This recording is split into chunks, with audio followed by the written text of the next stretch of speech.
بسم اللہ الرحمن الرحیم۔ لاکھوں درود اس پاک نبی پر جس کے صدقے ہم اس کی امت میں شامل ہیں۔ محترم سامعین، یہ 9 ہجری کا زمانہ ہے جب رسول اللہ نے دعوت تبلیغ کی خاطر مختلف بادشاہوں کو خطوط لکھے تھے۔ ان خطوط میں یمامہ کے قبیلہ بنو حنیفہ کے باروب سردار ثمامہ بن اثال کا خط بھی شامل تھا۔ دور جاہلیت میں جب ثمامہ کو رسول اللہ کا خط موصول ہوا تو وہ انہیں قتل کرنے کے درپے ہو گیا، اور ایک موقع پر ثمامہ نے موقع پا کر رسول صلی اللہ علیہ وسلم پر عقب سے وار کرنے کی بھی کوشش کی تھی، لیکن اس کے چچا نے ثمامہ کا ہاتھ روک لیا۔ یوں آپ صلی اللہ علیہ وسلم اللہ کے فضل سے محفوظ رہے۔ لیکن اس واقعے کے بعد ثمامہ کی اسلام دشمنی حد سے بڑھ گئی۔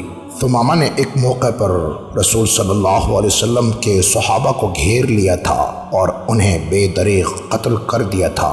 یہ خبر سن کر رسول اللہ صلی اللہ علیہ وسلم نے ثمامہ کے قتل کا اعلان عام کر دیا۔ اس واقعے کے چند دن بعد ثمامہ نے بیت اللہ کی زیارت کا ارادہ کیا تاکہ بتوں کے نام پر جانور ذبح کرے۔ راستے میں سفر کے دوران صحابہ کرام کے ایک گروہ نے جو حفاظت پر مامور تھا، ثمامہ کو گرفتار کر کے مسجد نبوی کے ستون کے ساتھ باندھ لیا تاکہ بعد میں رسول اللہ خود ہی اس قیدی کو دیکھ لیں۔ البتہ صحابہ کرام کو یہ معلوم نہ تھا کہ یہ قیدی ثمامہ ہے۔ چنانچہ رسول اللہ تشریف لائے اور انہوں نے ثمامہ کو بندھا ہوا دیکھا تو صحابہ سے پوچھا، کیا تم جانتے ہو یہ کون ہے؟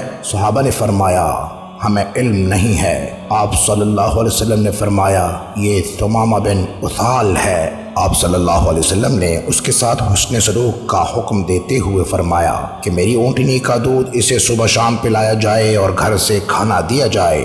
چنانچہ حکم کی تعمیل ہوئی۔ پھر اس کے بعد ثمامہ سے کلام کیا تاکہ اسے اسلام کی دعوت دیں۔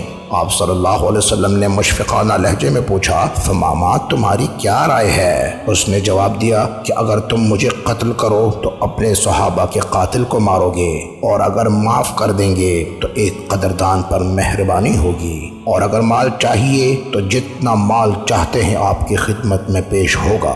آپ صلی اللہ علیہ وسلم نے ثمامہ کو اسی حالت میں 2 دن تک رہنے دیا، لیکن کھانا پانی باقاعدگی سے ملتا رہا۔ اسی طرح دودھ اور کھانا بھی باقاعدگی سے آتا رہا۔ پھر دریافت کیا، ثمامہ تمہاری کیا رائے ہے؟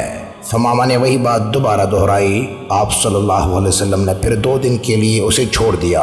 پھر تیسرے دن پوچھا تو ثمامہ نے وہی جواب دہرایا تو رسول اللہ صلی اللہ علیہ وسلم نے اسے آزاد کرنے کا حکم دیا۔ ثمامہ آزادی کے بعد اپنی اونٹنی لے کر مدینہ کے قریب بقیع کے نخلستان میں پہنچا، جہاں ایک مقام پر پانی جمع تھا۔